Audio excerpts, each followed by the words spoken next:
Hello student, स्वागत है आपका आईसीटी वर्चुअल क्लासेस में। मैं हूं कविता, आपकी बायो टीचर। उम्मीद करती हूं आप सभी अच्छे होंगे और स्वस्थ होंगे।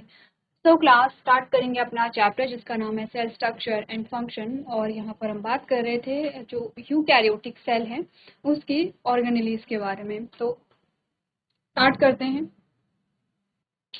सेल ऑर्गेनेलीज में जो आपके प्रीवियस ऑर्गेनेली हैं जो आपने पढ़ी हैं, एक बार आप लोग उन्हें देख लेंगे। उनके बारे में क्या क्या चीज़ें आपने समझी है। यहाँ पर हमारी जो ऑर्गेनेली थी उसमें हम बात कर रहे थे माइटोकॉन्ड्रिया के बारे में। और माइटोकॉन्ड्रिया के बारे में जब हमने समझा तो आपने यहाँ पर इस प्रकार से स्ट्रक्चर देखा। हमने बात की है कि माइटोकॉन्ड्रिया का फंक्शन क्या होता है, उसी के साथ हमने यहाँ पर देखा कि माइटोकॉन्ड्रिया डबल मेम्ब्रेन स्ट्रक्चर यहाँ पर हम देखते हैं, एक जिसमें हम आउटर मेम्ब्रेन इनर मेम्ब्रेन देखते हैं।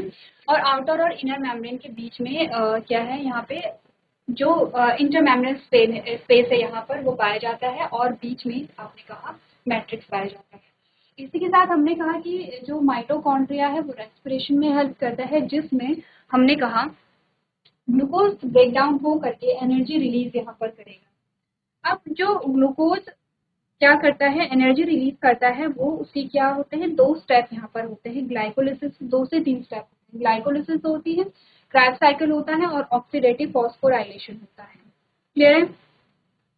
अब हमने बात की है यहाँ पर सबसे पहले जो ग्लाइकोलिसिस होगी वो उसमें क्या होता है, जो ग्लूकोज का मॉलिक्यूल है जो 6 कार्बन मॉलिक्यूल है वो पायरुवेट में कन्वर्ट होता है। पायरुवेट 3 कार्बन मॉलिक्यूल है और पायरुवेट के 2 मॉलिक्यूल हम यहाँ पर देखते हैं, यानी कि पायरुवेट 2 पायरुवेट बने हैं। एक पायरुवेट में 30 कार्बन यहाँ पर है, तो 2 पायरुवेट में कितने होंगे, 6 कार्बन होंगे। इसके अलावा एटीपी और एनर्जी यहाँ पर रिलीज होती है। अब पायरुवेट होता है एसिटाइल कोएंजाइम में कन्वर्ट होता है और ये एंटर करेगा क्रैब साइकिल में जो होती है यहाँ पे माइटोकॉन्ड्रिया की मैट्रिक्स। ठीक है, इतनी बातें हमने प्रीवियस लेक्चर में कर ली थी। ये है एसिटाइल कोएंजाइम जो यहाँ पे क्या होगा, एंटर करेगा क्रैब साइकिल में। क्रैब साइकिल में यहाँ पर क्रैब साइकिल चलेगी जिससे कि जो पायरुवेट है वो कन्वर्ट, उससे क्या बनेंगे, एटीपी है, एनएडीएच है और एफएडीएच2 बनेगा। अब ये जो इनर मेम्ब्रेन है, इनर माइटोकॉन्ड्रियल मेम्ब्रेन है, इस पे रेस्पिरेटरी एंजाइम्स यहाँ पर लगे होंगे जिसमें एनएडीएच और एफएडीएच2 जाएंगे। वहां पर होगा ऑक्सीडेटिव फॉस्फोराइलेशन। ठीक है, यह है ऑक्सीडेटिव फॉस्फोराइलेशन। और इसमें एनएडीएच और एफएडीएच2 से क्या बनेगी, यहाँ पे एटीपी बनेगी। तो एक चार्ट हमने देखा था यहाँ पे इस प्रकार से, जिसमें 3 प्रोसेस हैं, इनकी लोकेशन कहाँ है और क्या प्रोडक्ट बनते हैं इसके बारे में हमने डिस्कस किया था। हमने कहा था प्रोसेस है पहली ग्लाइकोलिसिस, इसकी लोकेशन है साइटोप्लाज्म, इसके प्रोडक्ट हैं एटीपी, एनएडीएच और जो पायरुवेट बनता है यहाँ पे। ठीक है, दूसरी प्रोसेस है क्रैब साइकिल, इसकी जो लोकेशन है वो माइटोकॉन्ड्रिया के मैट्रिक्स में ये होती है। यहाँ पर जो प्रोडक्ट बनते हैं वो है एटीपी, एनएडीएच और एफएडीएच2। तीसरी जो प्रोसेस है दैट इज ऑक्सीडेटिव फॉस्फोराइलेशन, इसकी लोकेशन है इनर माइटोकॉन्ड्रियल मेम्ब्रेन और इसका जो प्रोडक्ट होता है वो है एटीपी, यानी कि जो लार्ज अमाउंट ऑफ एटीपी यहाँ पे क्या होगी, रिलीज होगी। इतनी चीजें अगर आपने समझी हैं तो आपको माइटोकॉन्ड्रिया का जो फंक्शन है वो समझ में यहाँ पर आ गया होगा। अब पढ़ लेते हैं माइटोकॉन्ड्रिया को। आपने कहा mitochondria are double membrane bound organelles found in eukaryotic cell. Mitochondria eukaryotic cell में डबल मेम्ब्रेन बाउंड ऑर्गेनेली है, 2 लेयर यहाँ पे पाए जा रहे हैं। Known as powerhouse of the cell because they generate ATP through a cellular respiration. इसे हम क्या कहते हैं, पावर हाउस या ऊर्जा ग्रह कहते हैं, क्योंकि इसमें कोशिकीय श्वसन होता है और ये एनर्जी यहाँ पर जनरेट करते हैं, एनर्जी का फॉर्मेशन यहाँ पर होता है। They have their on DNA and replicate independently. इनमें अपना जो डीएनए है और अपना जो राइबोसोम है वो होते हैं। माइटोकॉन्ड्रिया में और प्लास्टिड में दोनों में अपना राइबोसोम और अपना डीएनए होता है और इसीलिए ये क्या करते हैं, यहाँ पे इंडिपेंडेंटली रेप्लिकेट करते हैं और प्रोटीन फॉर्मेशन करते हैं। Mitochondria are essential for energy production, यानी कि एनर्जी प्रोडक्शन इसका काम है। And are involve in a various cellular process, और अलग अलग कोशिकीय जो प्रक्रियाएं हैं उनमें ये शामिल होता है। आगे बढ़ लेते हैं थोड़ा सा माइटोकॉन्ड्रिया के बारे में। आपने कहा स्ट्रक्चर की अगर हम बात करें तो स्ट्रक्चर है mitochondria have an outer membrane and inner membrane folded into cristae and a central matrix. Cristae का मतलब ये जो फोल्ड है इन्हें क्रिस्टी कहा गया है और यह है सेंट्रल मैट्रिक्स। ठीक है, क्लियर है स्ट्रक्चर। नेक्स्ट है एटीपी सिंथेसिस। यहाँ पर एटीपी सिंथेसिस होता है, आपने कहा था primary function is to produce ATP, the main energy currency of the cell through the aerobic respiration. आपने कहा एरोबिक जिसे आप वायवीय श्वसन कहते हैं, यानी कि ऑक्सीजन के प्रेजेंस में जो रेस्पिरेशन हो रही है उसे एरोबिक रेस्पिरेशन कहेंगे। और एरोबिक रेस्पिरेशन के थ्रू यहाँ पे क्या होती है, एटीपी सिंथेसिस होती है। नेक्स्ट आता है सेलुलर रेस्पिरेशन। आपने कहा mitochondria are the site of the Krebs cycle and electron transport chain. अच्छा, इलेक्ट्रॉन ट्रांसपोर्ट चेन किसे कहा गया, ये जो आपने कहा यहाँ पे जो पाई जाती है उसे हम इलेक्ट्रॉन ट्रांसपोर्ट चेन कहते हैं, जो इनर माइटोकॉन्ड्रियल मेम्ब्रेन में जो पाई जाती है। आपने कहा यहाँ पे क्या क्रेब्स साइकिल होगी, इलेक्ट्रॉन ट्रांसपोर्ट चेन चलेगी, which are crucial step in cellular respiration, जो सेलुलर रेस्पिरेशन के इंपॉर्टेंट स्टेप्स होते हैं। अदर फंक्शन की बात करें, आपने कहा mitochondria also play role in a cell signalling, जो सिग्नलिंग होती है उसमें एपोप्टोसिस यानी कि प्रोग्राम सेल डेथ जो होती है यहाँ पे, एंड अदर मेटाबॉलिक प्रोसेस में यहाँ पर हेल्प करती है। माइटोकॉन्ड्रियल डीएनए के बारे में बात करें तो mitochondria have their own DNA which is inherited मैटरनली, यानी कि जो माइटोकॉन्ड्रिया होता है उसमें अपना डीएनए होता है। सेलुलर लोकेशन की बात करें तो mitochondria are found in the cytoplasm of all aerobic eukaryotic except mature RBC. RBC के अलावा ये यूकैरियोटिक सेल के साइटोप्लाज्म में पाए जाते हैं। ठीक है, तो पॉइंट टू पॉइंट आपको चीजें बताई गई हैं, ये सारी चीजें आपको नोट करनी है। स्ट्रक्चर क्या है, एटीपी सिंथेसिस कैसे होती है, सेलुलर रेस्पिरेशन में क्या हो रहा है, अदर फंक्शन क्या है, माइटोकॉन्ड्रियल डीएनए के बारे में क्या बोला गया, सेलुलर लोकेशन कहाँ पर है। चलिए, क्लियर है इतना।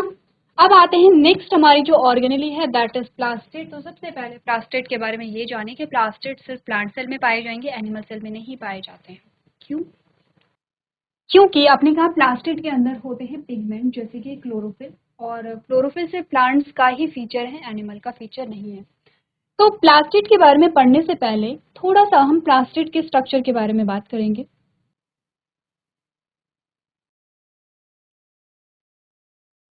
ये सेम स्ट्रक्चर आपने तब भी देखा होगा जब आपने फोटोसिंथेसिस की बात की होगी, और फोटोसिंथेसिस में जब आप पढ़ते हैं यहाँ पे डार्क रिएक्शन और लाइट रिएक्शन। ठीक है, फोटोसिंथेसिस में सबसे पहले आपने कहा कि क्या होगा, यहाँ पे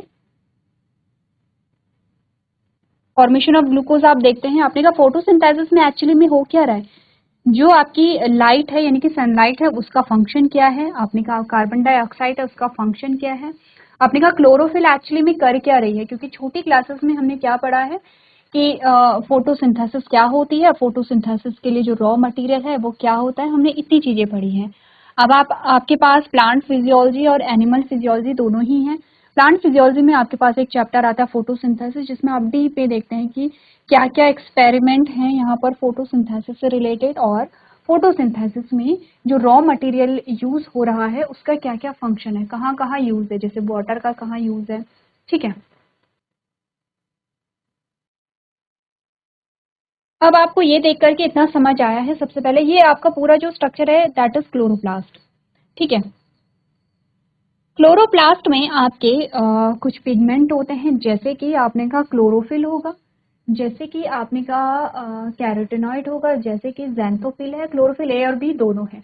जब हम फोटोसिंथेसिस पढ़ते हैं तो हमने कहा सिर्फ क्लोरोफिल नहीं होता, क्लोरोफिल ए भी होते हैं जो कि फोटोसिंथेसिस में पार्टिसिपेट करते हैं। ठीक है, अब इस चीज से हमें क्या समझ आया है कि क्लोरोप्लास्ट की क्या है, यहाँ पे दो लेयर्स हैं। एक ये सेम कुछ हमें माइटोकॉन्ड्रिया जैसा स्ट्रक्चर लग रहा है अगर हम लेयर्स की बात करें तो हमने कहा कि अगर हम लेयर्स की बात करें तो यहाँ पे दो लेयर होते हैं ऑफ कोर्स, आउटर मेम्ब्रेन और इनर मेम्ब्रेन इनका नाम होगा, और बीच का जो स्पेस है उनका नाम इनर मेम्ब्रेन स्पेस होगा। तो अब आती है लेबलिंग की बारी। चलिए, ये है आउटर मेम्ब्रेन,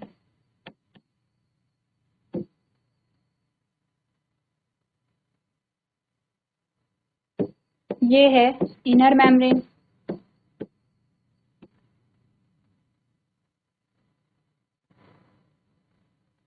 ये है इंटर मेम्ब्रेन स्पेस,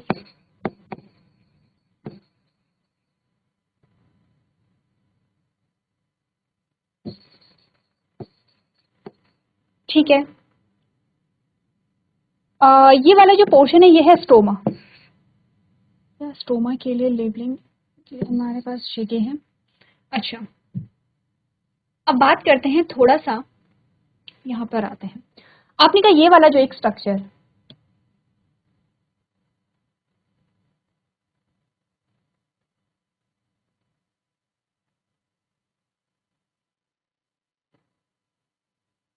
मैं सिर्फ एक में बना रही हूँ जिससे कि आपको चीजें थोड़ा सा क्लियर हो बीच वाले रीजन को, ठीक है।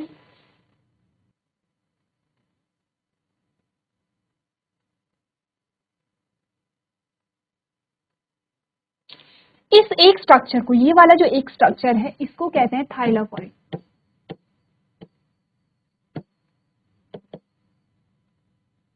ठीक है। लेकिन इस पूरे बंडल को हम कहते हैं,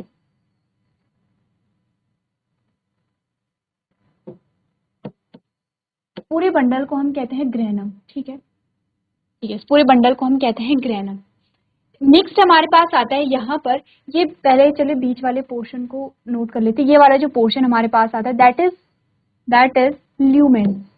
ये बीच वाला जो पोर्शन है, थैलाकॉइड में ही देखिए अभी, इस बीच वाले पोर्शन को हम क्या कहते हैं यहाँ पर, ल्यूमेन कहते हैं, ठीक है। चलिए, हो गया है, ल्यूमेन हो गया है, थाइलाकॉइड हो गया है, ग्रेनम हो गया है। अब हमने कहा ये एक, जैसे ये एक ग्रेनम है वैसे ही ये एक ग्रेनम है, ठीक है। तो ये भी ग्रेनम है, ये भी ग्रेनम है, ग्रेनम। डिफरेंस क्या है, अगर एक किसकी बात हो रही है, अगर एक सिंगल प्लेट की बात हो रही है, बहुत सारी प्लेट का ही अरेंजमेंट है, अगर एक प्लेट की बात हो रही है तो थाइलाकॉइड है, अगर पूरे बंडल की बात करें तो ग्रेनम है। अब ये जो बीच है, ये जो दो ग्रेनम के बीच में जो आप देख रहे हैं, इसे कहते हैं stromal lamellae, stromal lamellae.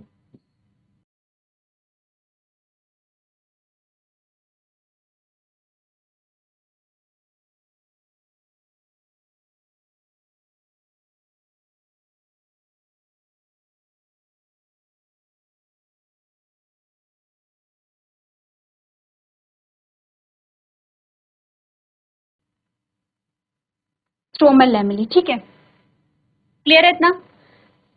Structure यहाँ पे कंप्लीट है, एक बार आप लोग देख लेंगे, ठीक है।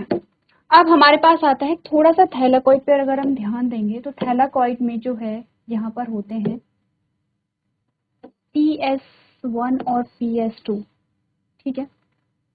PS1 और PS2 यहाँ पर आपके पास आते हैं, जिसे हम क्या कहते हैं, फोटो सिस्टम कहते हैं। तो ये है PS यानी कि फोटो सिस्टम दोनों। यहाँ पर चलती है डार्क रिएक्शन, कौन से, यहाँ पर इस वाले एरिया में, इस वाले एरिया में क्या चलती है, लाइट रिएक्शन, डार्क नहीं चलेगी, लाइट रिएक्शन चलेगी,